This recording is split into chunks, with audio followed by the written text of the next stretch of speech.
Welcome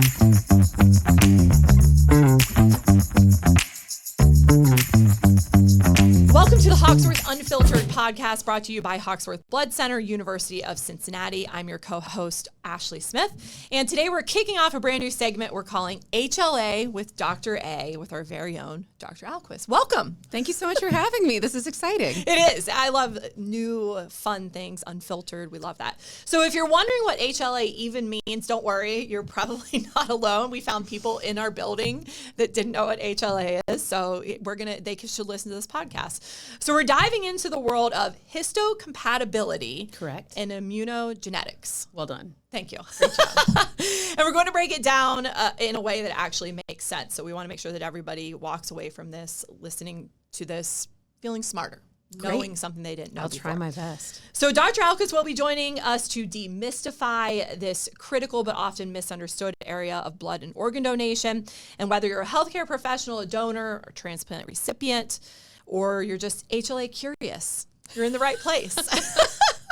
Okay, so in this episode, we're continuing our no dumb questions, which we had earlier with Dr. O.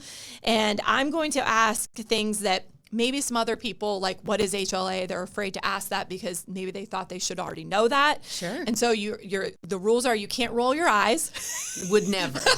Would never. And remember, there are no dumb questions, okay? Yes. So even though you might think that is so basic to us, No. it maybe isn't. So you're going to keep it clear and simple, fun. Absolutely. Those are your assignments. Sure. And let's start by you telling us a little bit about yourself. Who is Dr. Alquist? A little history of, your history with HLA especially. So Sure. Go ahead. Well, thanks again for having me. Ultimately, HLA is this little tiny field of transplant immunology.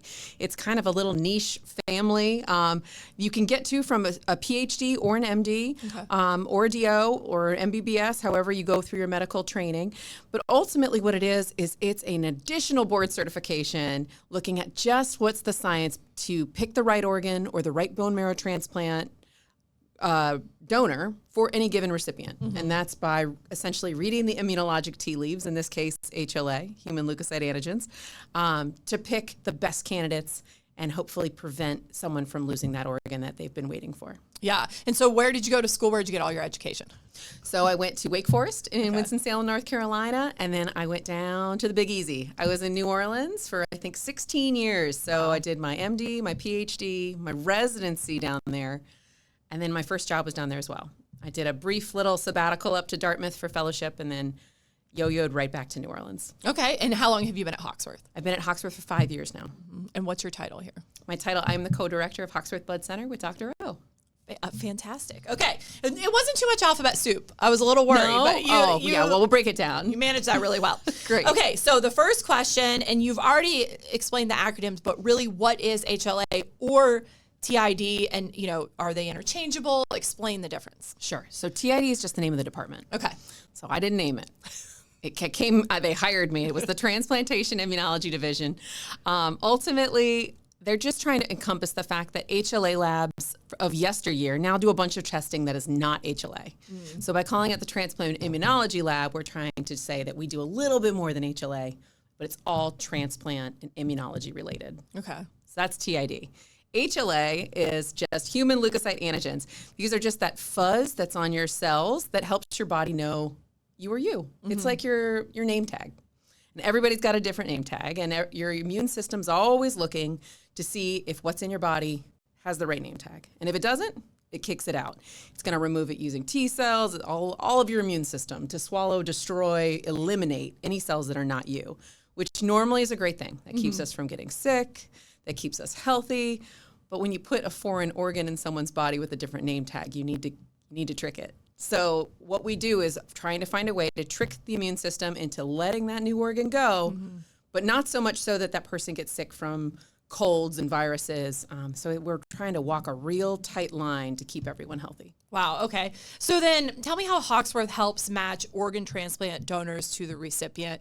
It's more than just blood type. I assume that's part of it. That is part of it. Okay. But it goes more further than that. Sure. So it's interesting. So with stem cells, we're reprogramming your blood altogether, right? So I don't care as much about your ABO type because Okay. I'm giving you a new ABO type potentially. Wow. All right. So we really just care about the HLA. We just got to trick your immune system into accepting this new immune system I'm giving it. With organs, it's a little more complicated in that we care about ABO a whole lot because we're plopping this organ in the middle of someone's body, and I need to make sure that your blood, which is everywhere, isn't going to freak out and reject the organ before your immune system really can even get to it. Okay. So we care a lot about ABO. It's got to be ABO matched or ABO compatible. Then, depending on the organ, it's also got to be the right size for your body, right? So we can't put a giant pair of lungs in a little tiny lady, and we can't put, a big old heart in a little tiny kid. So size matching is also incredibly important. But what we do is, assuming they clear all those parameters, we then say green light, red light. Immunologically, does this look like a good pairing? And often that's happening in the middle of the night. And so Hoxworth will get a call that says, I got patient A has been on the wait list for 15 years, and I got this kidney that we think looks really pretty darn good. What do you guys think? And so the text, this whole lab springs to life. It's open 24/7, 365 days a year, to see if it's a good pairing. And so we do that using a lot of specialized tests that we can get into later. But ultimately, it tells me, is that blood going to be accepting of that organ? And so you did last year over 600 of these matches?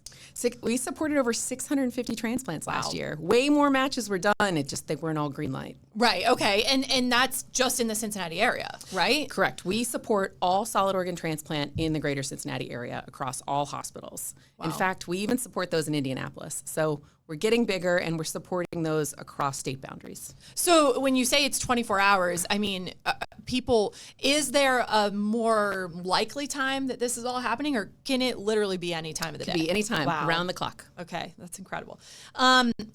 I've seen this before when I've gone to a neighborhood donor center. When a donor is called in to give blood or platelets and they know they're an HLA match, so they maybe have like a tag, I think, associated with their blood bag or something. Sure. It's denoted. What does that mean when they are a specific HLA match? Okay, so this is really interesting. So if someone is transfused a lot, just like if they got an organ transplant, their immune system might read the name tag on that blood and say, I don't know this. I want it gone. And platelets carry HLA antigens on it. So if an immune system knows and has seen enough transfusions to be looking for foreign platelets, it'll develop antibodies to clear them. Okay. So the only way to trick your immune system or to get it to accept the platelets we're transfusing in these patients is to find someone who's matched or compatible. That's where the HLA lab comes in, to pick donors in the city that are close enough immunologically that your body's going to say, yeah, those platelets can stay. And this is something, aren't we expanding that net? Like right now we're testing more people for HLA matches. So we've got an amazing dedicated platelet donor base here in Cincinnati, but we need to do more typing. HLA testing is expensive and time consuming, but Hoxworth really has committed to expanding that donor typing pool. So we're reaching out to all of our dedicated donors and seeing if they'd be willing to become potential HLA matches to put in our database. So when someone with cancer or someone who's been exposed to a whole lot of transfusions in their life needs platelets, we can call upon them to help. Yeah, that's incredible. I mean, everybody's donation is important, but that just has to give them a little extra oomph to come in the door. What do you see for the future of HLA? Is it an evolving science? Are we expanding it? Are we discovering new things? What do you see for the future? I think it's going to get more interesting. Ultimately, we used to think we had to match super, super close. And now we're learning that we can get away with a lot. Oh, wow. We're kind of getting into the wild west of immunology, of pushing the boundaries, pushing the limits of what humans can do. And really, there's a U.S. goal to have 60,000 transplants in 2026. Wow. So that's a lot of transplants in the United States. And the only way we're going to get there is by being a little bit more aggressive with everything. So we're really, as a field, looking to see what can we get away with. We have to be able to get a little out of our comfort zone and see what works and talk to each other and work together with medical professionals to see what boundaries we can push, what risks we can take to get someone that perfect organ match. Wow. What does apheresis mean? When people say, this is one that I have probably been wanting to ask from day one, because I was in orientation with somebody who was going to apheresis, and I was like, oh, cool. I don't know what that means. Because I feel like it also is sometimes used differently. Sure. So because we have the apheresis machines, but then we have apheresis like department. So, Yes. okay, go ahead. So this is different than TID. This is another division within Hoxworth. Hoxworth is like a giant school of different divisions that do all kinds of different things that are all related to blood. So we're Hoxworth Blood Center, and all of our crazy divisions do something with blood. The apheresis division is doing apheresis, which is this really cool procedure where we take your blood out into a giant centrifuge and it spins it into the components. So if you think about centrifuging anything, the red cells slam to the bottom because they're the heaviest, and then you get a layer of platelets and white cells, then you get your plasma. So it's like a little Neapolitan. This machine is super cool because it has a little electronic ion straw that finds the layer we want to get rid of and sips it off into a bag. So if it's stem cells, if you're a healthy stem cell donor, it finds the stem cell layer, sips it off into a bag, and then we ship it off to wherever in the world those need to go. If you have sickle cell disease and you need to get rid of those sickled red cells, we'll sip off the red layer and give you healthy human red cells back. Okay. If you have an autoimmune disease or any number of diseases where there's antibodies in your plasma, it'll sip off your plasma layer, and I will throw that in the trash can, and we will replace it with healthy human albumin or plasma, all from our local city donors. So blood is being used in all kinds of cool ways across Hoxworth and across the city of Cincinnati. But what's interesting is these crazy apheresis machines that look like giant washing machines on wheels, we also use in blood collection. And it's essentially the same but slightly modified technology. So the machine is still separating your donor's blood into red cells, white cells and platelets and plasma, but we are collecting it and putting it in a donor bag and putting it in the fridge or freezer until it's ready to use. And that way we don't take any elements of the donor's blood that we don't need right now. Yeah. So it's a great way to kind of protect your donors and just take that layer of interest. Okay, and so you've mentioned this a couple of times, but what is stem cell, bone marrow? We do transplants of those. So what is our stem cell? What is our bone marrow? Those are not interchangeable? Well, you have, they're very related. Okay. So you have stem cells all over your body, right? So you have seen, I'm sure, in the health and beauty industry, you've got stem cells in your skin. You've got renewable cells all throughout your body. But what we really want are those pluripotent stem cells, those cells that can make a new immune system. Those are the ones we care about. And those are the ones in the bone marrow that we're really fishing for. So the old way to get bone marrow was always to essentially you find a healthy donor, you flip them on their stomach, and you use a needle with anesthesia, and you pop it into the bone marrow, and you literally vacuum sip up bone marrow. But as you can expect, that's a pretty bloody product, right? And painful, right? It can be painful. It takes several days to recover from. And so people don't always love it. Yeah. It's not a procedure a lot of people want to sign up for, even if it's to help someone. It's a scary sounding procedure. However, then apheresis came along, and we said, we can just mobilize your stem cells out of your bone marrow with a drug called filgrastim. And it essentially, your stem cells are like boats in a harbor. They're all just kind of hanging out in your blood, and they're tethered in your bone marrow. That's where they live. That's the marina. If I give you GCSF, it cuts the tethers. So all the boats go to sea. Okay. And so my apheresis machine, as it pulls your blood out, can find your stem cell layer, because now you've got a lot of boats in your blood. I collect those off and put them in a bag. And then when the drug wears off, miraculously, the human body's so cool, all the boats go back to the marina on their own. Just all go back, the ones that are left. And they're tethered again? And they retether once the drug's out of your system. So does stem cell live in bone marrow? Yes. Okay. And then, so if somebody needs a stem cell transplant, why is that? Is their stem cell bad? So it means one of the cells, so your stem cells make all of the blood cells in your body. They differentiate. They have these cool pathways where they mature and they become different from each other to make one dedicated cell type. Think about a red cell, it looks so much different than like a neutrophil, which is this big, crazy, fuzz-covered ball white cell versus a cute little spherical or discoid red cell. They all came from the same stem cells. But ultimately, we want those to replace the stem cells in someone's body because a lineage down the road went awry. Okay. So if you have leukemia, one of your white cells has gone haywire. It's decided to populate way too much. They're making too many of them. So one way to make it stop is that we just stop all of it and we give you a fresh reboot. And the reboot is with healthy stem cells from someone else. Okay. With blood banking here at Hoxworth specifically, we talk about it goes to the 30 local hospitals, more than 30 local hospitals here in the Cincinnati area. But you do stuff nationwide, regionally. Tell us why some of the stuff that you do in HLA actually goes beyond the Cincinnati area. Sure. And sometimes they come here too. So Sure. Yeah. For apheresis, we receive healthy donors are flown from all over the United States regularly to collect at our center. And that's because we always have availability. We have 4 beds and bays. We've got an amazing team of nurses that are always available to do these collections. So we have a kind of amazing setup that a lot of the programs like to use. So they'll fly them in from California, Texas, you name the state, they've probably flown here to Cincinnati to be taking care of us for a day or two while we collect stem cells. The goal is to pamper them, fill them with snacks, and have them go home feeling better than when they arrived. But Hoxworth is unique. We offer all these services in one place. And what makes us really attractive as an apheresis center is we have a cell therapy lab too, another division. yeah, wow. So we can hand those products off to our cell therapy division, who we're going to fix the labels, count the cells, get all the information that the transplant program is going to need, package them up, and then send them wherever in the world they need to go. We send cells to Austria, Germany, France, you name it. Cells are going all around the U.S., just like there's healthy donors in France, Germany, et cetera, that are sending cells to the United States. Wow. So it's this cool commerce that's going on. It's not money. It's just these are healthy donors that are volunteering their time and their stem cells to help somebody that they may or may not ever meet. Now, can the recipients come here or just the donors, like to Hoxworth specifically? So just the donors. Okay. So recipient donor pairs are blinded because we never want to put pressure on a donor if they suddenly can't donate. We don't want them to feel horrible, have a face to the name or a name to who they weren't able to donate for. Similarly, we don't want our recipients really focusing on who gave them their stem cells.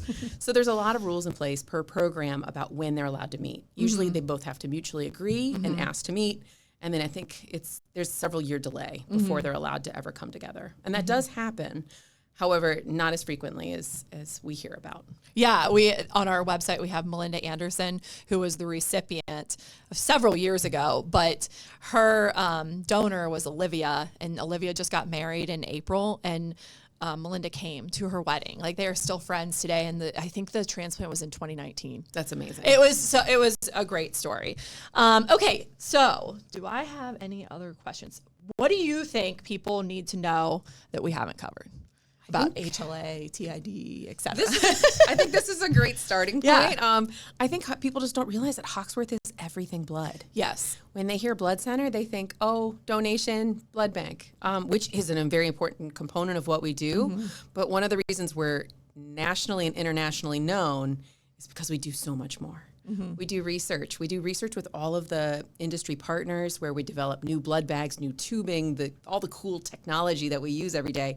Usually the validations are passed through Hoxworth halls to make sure that they're safe for the people before they're ever put on the market.